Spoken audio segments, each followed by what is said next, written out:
विश्वासी क्या है? विश्वासी तो वो है जिसमें आत्मा अभी फिर से जीवित की गई है और अभी यहाँ पर आत्मा फिर से राज्य करती है। विश्वासी प्रेरित पौलुस के जैसे होना चाहिए। विश्वासी को ये नहीं कहना चाहिए कि मेरा शरीर मुझे पाप करने के लिए विवश करता है। विश्वासी को ये कहना चाहिए कि मैं अपने शरीर को वश में लेकर आता हूँ।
यदि कोई मसीह यीशु में है तो वो नई सृष्टि है।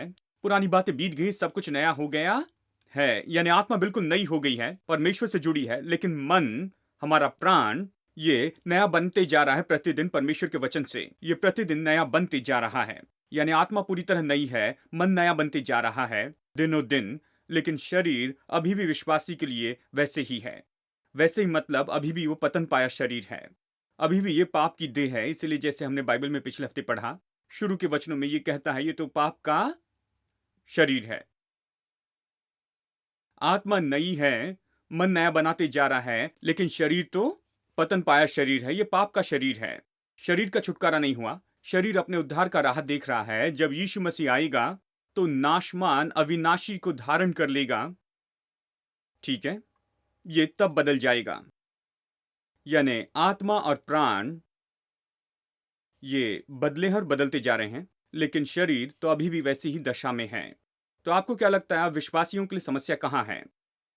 विश्वासियों के लिए आत्मा नई है, नई सृष्टि है, ये परमेश्वर से प्रेम करती और परमेश्वर की बातों के लिए आगे बढ़ती है। और मन, अगर वो अपने मन में नया बनाया गया है तो वो बहुत ही आत्मिक व्यक्ति है, लेकिन फिर भी उसके पास में शरीर है कि वो उससे निपटे। पाप शरीर के कारण यहां पर मौका लेता है और भीतर आने की कोशिश करता है। वो जड़ जानता है।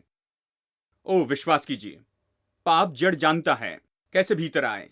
पाप जानता है कि उसे शरीर के द्वारा ही आना है। उस व्यक्ति में यदि पाप आप में या मुझ में आना चाहता है, वो मार्ग जानता है उसे शरीर के अनुसार या देह के अनुसार आना है, शरीर की अभिलाषा से उसे आना है, क्योंकि ये देह अभी भी वही है और ये अभी भी उन्हीं बातों से भरी है और इसे अभी भी आना है। अब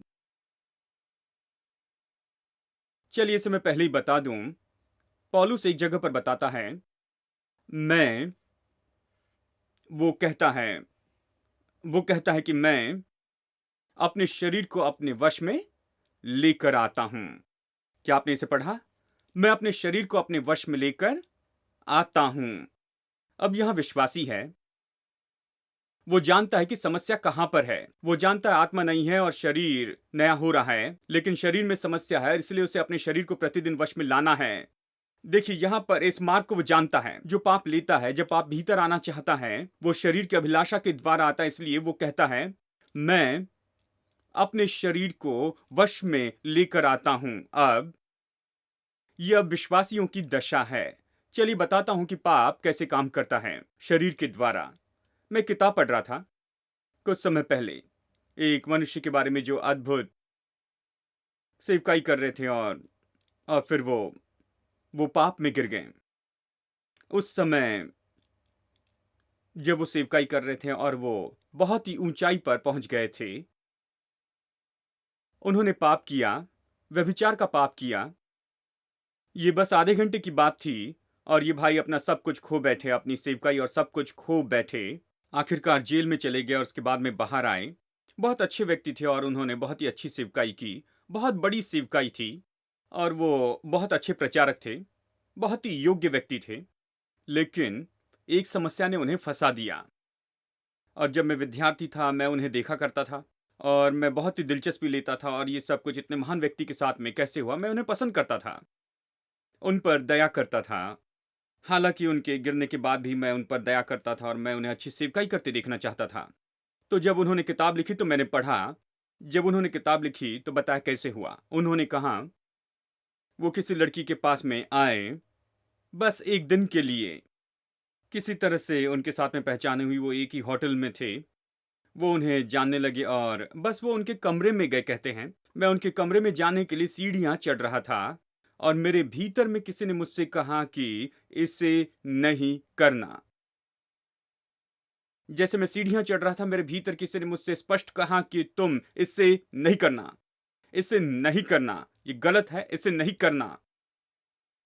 लेकिन मेरे शरीर ने कहा इसे कर लो, ये तुम्हारा आखिरी मौका है। पता नहीं और क्या कहा, लेकिन बहुत सी बातें कही होंगी कि तुम बूढ़े हो रहे हो, तुम्हें अभी नहीं मिलेगा तो पता नहीं कब मिलेगा। जानते हैं, तुम खुद को देखो, ये आखिरी मौका है, अपनी जिंदगी में आखिरी बार इसका मजा ले लो। जानते हैं, देखिए, पाप कुछ भी कह सकता है। ये तो शरीर के द्वारा उस मौके का लाभ उठाता है। जैसे वो सीढ़ियां चढ़ रहे थे, उन्होंने कहा आत्मा में युद्ध हो रहा था। उनके भीतर में कह रही थी नहीं, इसे नहीं करना। और शरीर कह रहा था हाँ मुझे चाहिए, कुछ भी हो जैसे भी हो, मुझे एक बार तो ये जरूर चाहिए। और उन्होंने कहा मैंने एक ही गलती की कि अपने शरीर को हाँ कहा अपनी आत्मा की बजाय, और गड़बड़ी में फंस गया और आखिरकार जेल में पहुंच गया। जानते हैं, इसके लिए नहीं लेकिन इसके कारण और भी दूसरी बातें सामने आई और फिर वो जेल में चले गए। जानते हैं, बहुत समस्या में गए। लेकिन बात यह है कि पाप ने कैसे काम किया। देखिए, मैं उस भाई को नीचा गिराने की कोशिश नहीं कर रहा। हम यहाँ पर उनसे एक पाठ सीख रहे हैं, और कुछ भी हो हम सब लोग तो केवल मनुष्य हैं। हम उनकी ओर देखकर ये कहने के लिए नहीं हाँ खैर जाने दो, उन्होंने गलती की है, नहीं। ये हमारे लिए एक पाठ है, पाप कैसे काम करता है। ये सब में ऐसे ही काम करता है। ये इसी तरह से विश्वासी में काम करता है। ये बहुत अच्छा उदाहरण है विश्वासी में कैसे काम करता है। ये शरीर के द्वारा आता है, शरीर की अभिलाषा के कारण शरीर कहता है मुझे चाहिए। उनके पैर नहीं रुके, वो पैर तो आगे बढ़ते चले गए, जबकि दिल कह रहा था नहीं नहीं नहीं इसे मत करना। लेकिन पैर तेज थे, वो जल्दी से जाना चाहते थे, कूद रहे थे और उत्साहित थे। जानते हैं, क्योंकि शरीर था। ये ऐसे ही काम करता है। ये एक बहुत स्पष्ट उदाहरण है कि कैसे एक विश्वासी पाप में आ जाता है। अब चलिए थोड़ा सा आराम करते हैं। इतना ज्यादा सब लोग एकदम कठोर हो गए, ऐसे लगता है। जानते हैं, आप सीधे बैठ गए हैं और सीधे देख रहे हैं। जानते हैं, किसी को लगना नहीं चाहिए कि मेरे बारे में कह रहे हैं। खैर, ये हमेशा एक अच्छा विचार है जब प्रचार के ऐसे भाग में आते हैं जब आपको लगता है कि ये आपको मुश्किल में डाल देगा। बस सीधे बैठ जाएं, मुस्कुराएं, जैसे कि प्रचारक किसी और से कह रहे हैं। कोई बड़े पापी यहाँ पर है और उस बड़े पापी से ये प्रचारक कह रहे हैं प्रभु की स्तुति हो, ये अच्छा संदेश दे रहे हैं। जब आप घर में जाएं तो दरवाजा बंद कर लें, प्रभु के सामने आएं और रोते रहें। और मैं समझता हूं, मैं आपको नहीं पकड़ूंगा। कुछ समय तक के लिए मैं सोच रहा था केवल मैं ही हूं जो इसे समझ पा रहा हूं। लेकिन फिर देखिए, बहुत से लोग ये कहते हैं, वो कहते हैं आपने बिल्कुल सही तरीके से कहा भाई, हम सभी के साथ ऐसे ही होता है। हम सब मनुष्य हैं उसी भाई के समान। पाप मौका देखकर आता है, हम पर हावी हो जाता है और सब खत्म हो जाता है, क्योंकि इस संसार में सब कुछ ऐसे ही होता है। पाप की देह तो ये गिरी हुई देह है। जानते हैं, ये तो आदम का स्वभाव है। शरीर का ये भाग तो हमें मुश्किल में फंसा देता है, और जब तक कि हम यहाँ पर इस संसार में हैं हम परेशानी में होते हैं, और इसी के कारण हम मुश्किल में पड़ते हैं। और बस यही तो कारण है, क्योंकि परमेश्वर ने हमें अभी भी इस शरीर में रखा है, और इसलिए हमें पाप के साथ में इतनी मुश्किल होती है। वो अपने पाप में व्यवहार को सही बनाते हैं और शरीर की ओर उंगली उठाते। अब मैं इस मामले को साफ करना चाहता हूं, क्योंकि कोई भी अपने पाप को सही न बताए। हम ये इसलिए नहीं कह रहे हैं कि अपने पाप को हम बिल्कुल सही ठहराएं, ये कहते हुए कि शरीर तो पाप का शरीर है, इसलिए इसके कारण हमने पाप किया है। नहीं, हम यहाँ पर पाठ सीख रहे हैं विश्वासी क्या है। विश्वासी तो वो है जिसमें आत्मा अभी फिर से जीवित की गई है, और अभी यहाँ पर आत्मा फिर से राज्य करती है। विश्वासी प्रेरित पौलुस के जैसे होना चाहिए। विश्वासी को ये नहीं कहना चाहिए कि मेरा शरीर मुझे पाप करने के लिए विवश करता है। विश्वासी को ये कहना चाहिए कि मैं अपने शरीर को वश में लेकर आता हूं। कोई बहाना नहीं होना चाहिए। हम ये नहीं कह सकते कि पाप ने पाप करवाया, पाप के कारण ये हुआ, पाप की सामर्थ ने मुझे दबोचा, पाप की सामर्थ बहुत ज्यादा है, ये तो बहुत ही सामर्थी है, मुझे पकड़ लिया, ये बेकार है। पाप की सामर्थ बहुत ज्यादा नहीं है, वो बहुत सामर्थी नहीं है, क्योंकि प्रभु यीशु मसीह की सामर्थ जो आपके अंदर रहता है, पवित्र आत्मा जो आप में रहता है, उसकी सामर्थ पाप की सामर्थ से महान है। आप उसके विरुद्ध में डट के खड़े रहें और पवित्र आत्मा आपके साथ में खड़ी रहेगा मददगार के रूप में। अगर आप उसके विरुद्ध में डटकर खड़े नहीं रहते हैं तो फिर पवित्र आत्मा के पास में कुछ भी नहीं होगा कि वो आकर आपकी मदद करें। आपको खड़े रहना है, आपको निर्णय लेना है, आपको कहना है यीशु के नाम में परमेश्वर की मदद से मैं इसे ना कहूंगा। और पवित्र आत्मा कहता है हाँ बिल्कुल सही, मैं आकर तुम्हारी मदद करूंगा, चिंता ना करो, मैं तुम्हारा मददगार हूं, मैं तुम्हें इसमें से बाहर निकालूंगा। देखिए, और इसलिए किसी को भी इस तरह का बहाना नहीं देना चाहिए कि पाप का शरीर है और इसके कारण ये सब कुछ हुआ, ये संसार और शरीर का पापमय स्वभाव और ये सब, इसलिए मैंने पाप किया है, पाप की सामर्थ बहुत ज्यादा है। नहीं, ये सब बेकार की बातें हैं। बाइबल स्पष्ट कहती है, अध्याय 6 में यहाँ पर हम इसे बहुत सी जगह पर पढ़ते हैं। यहाँ पर देखिए, खास करके वचन 12 में, इसलिए पाप तुम्हारे मरणहार शरीर पर राज्य न करें।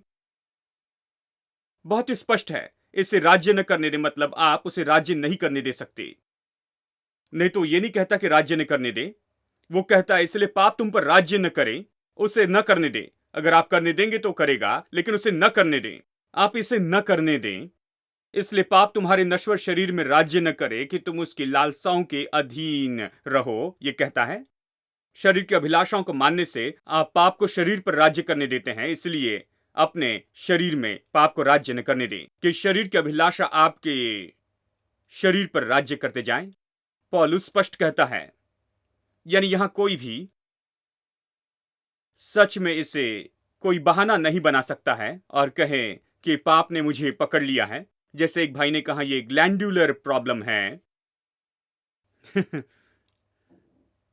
मैंने कहा, ओ हां, ग्लैंडुलर समस्या। उन्होंने कहा, बाइबल यही तो कहती है। हाँ, बाइबल और भी दूसरी बातें कहती है। वो कहती है कि पाप को राज्य आपके शरीर के ग्लैंड्स के द्वारा राज्य न करें। वो यही तो कहता है। जानते हैं, आपको निर्णय लेना है, आप नियंत्रण करते हैं। देखिए, बाइबल की शिक्षा जो है, ये सच में आपको एक ऊंचे स्तर पर रखती है। आप परमेश्वर के स्वरूप समानता में बनाए गए, आपको निर्णय लेना है। आप एक व्यक्ति हैं, निर्णय ले सकते हैं, सोच सकते हैं, आप निर्णय ले सकते हैं। पवित्र आत्मा आपका सहायक होगा। ऐसा कोई भी इतना सामर्थ्य नहीं कि पवित्र आत्मा पर हावी हो जाए। ठीक है, कुछ लोग ये भी कहते हैं, भाई मैं एक विश्वासी हूं लेकिन मेरे अंदर गलत इच्छाएं होती हैं। कुछ लोग चिंता लेकर आते हैं, कहते हैं मेरे अंदर गलत इच्छाएं होती हैं। कई बार ये गलत इच्छाएं हावी होती हैं। वो बहुत चिंता करते हैं।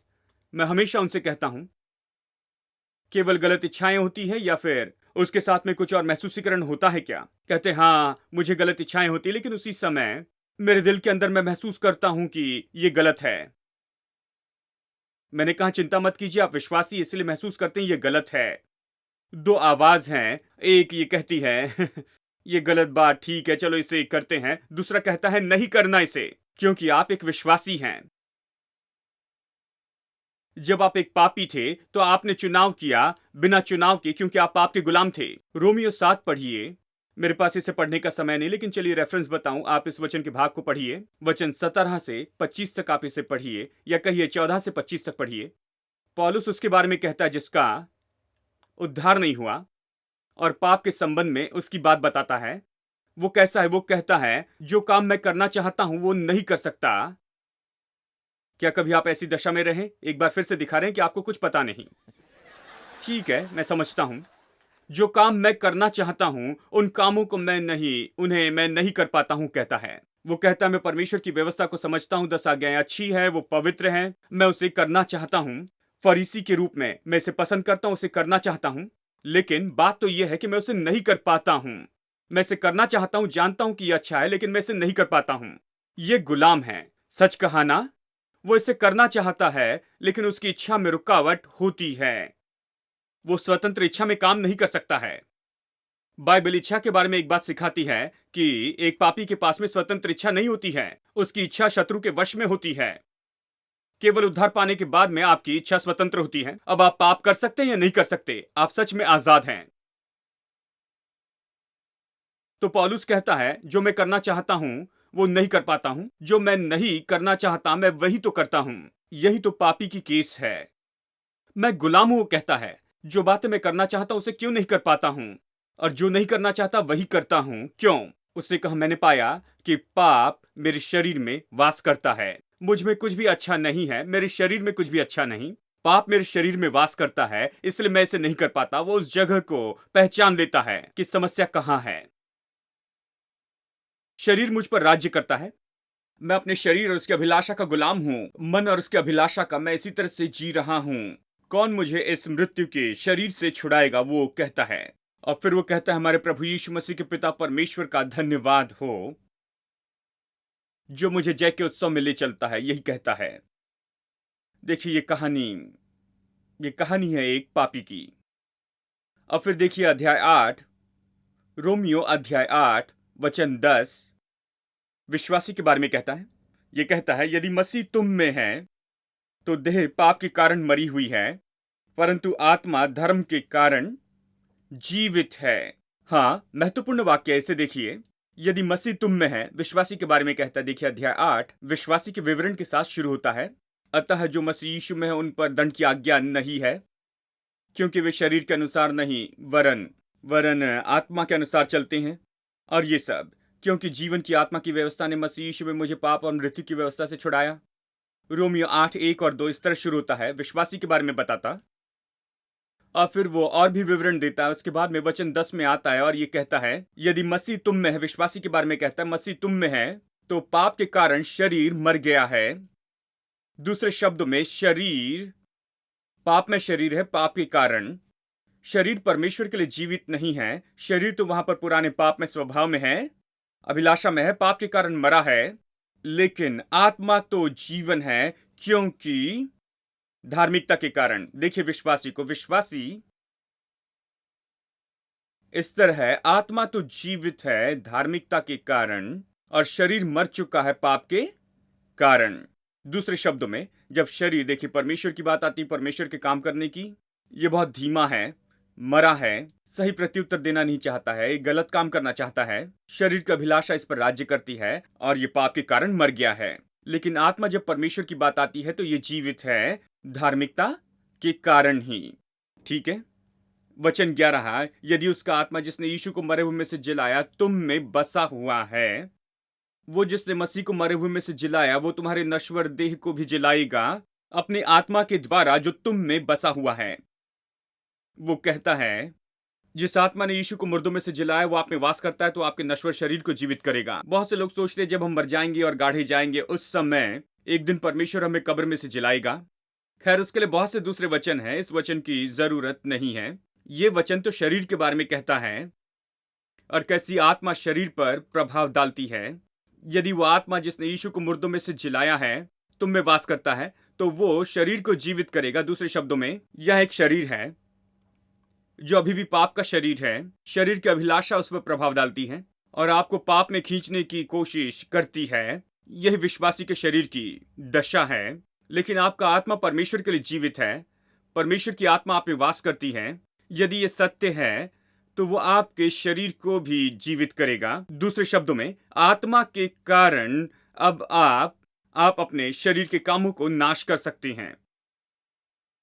आत्मा के द्वारा आप शरीर के ऊपर नियंत्रण कर सकते हैं। आत्मा के द्वारा आप शरीर के ऊपर अधिकार कर सकते हैं। आत्मा के द्वारा आप अधिकार कर सकते हैं। वही आत्मा जिसने यीशु को मुर्दों में से जीवित किया वो तुम में वास करता है तो वो तुम्हारे मरणहार शरीर को जीवित करेगा। ये पाप का शरीर ये जीवित किया जा सकता है परमेश्वर की आत्मा के द्वारा जो आप में है और आप प्रभु के लिए जी सकते हैं। यही तो ये कहता है। तो हम पाप के अधिकार में नहीं रहे हैं। वो कहता है इसी तरह से सोचे, इसी तरह से खुद को समझे। और फिर इस तरह से कहता है कि तुम अभी पाप के अधिकार में नहीं रहे। पाप शरीर से आना चाहता है लेकिन हम ऐसे दशा में हैं कि शरीर को हम वश में रखें और पौलुस के जैसे अपने शरीर को वश में लेकर आए। और यही उसने सिखाया। इसलिए वचन 11 में कहता है इसलिए तुम ऐसे करो। इस तरह से सोचने लगो, ऐसे सोचने लगो कि पाप का आपके ऊपर कोई अधिकार नहीं है। ऐसा सोचे कि हालांकि ये शरीर के द्वारा प्रवेश करना चाहता है, अब आप ऐसी दशा में हैं कि शरीर को वश में लेकर आए। और फिर तीसरी बात कहता है पाप फिर से हमें गुलाम नहीं बना सकता है। In your name, clouds of darkness tremble, Jericho tumbles to the ground. In your name, chains of death are broken, Lord of hosts, pull the power out. We have overcome by the name and the blood of the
the camp at the shout of El Shaddai.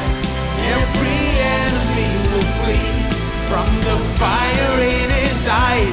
Every captive will be free in this year of Jubilee. When we hear the shout of El Shaddai. See one more time. There'll be victory in the camp at the shout of El Shaddai.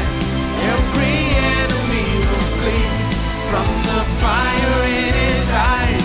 Every captive will be free in this year of Jubilee.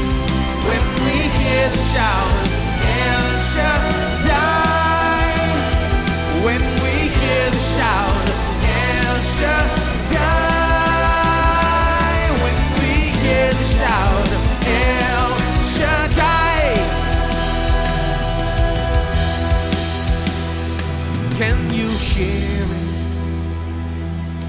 The thunder in the distance when we worship. The Lion of Judah roars. Strongholds crumble all around us in the presence of our Lord.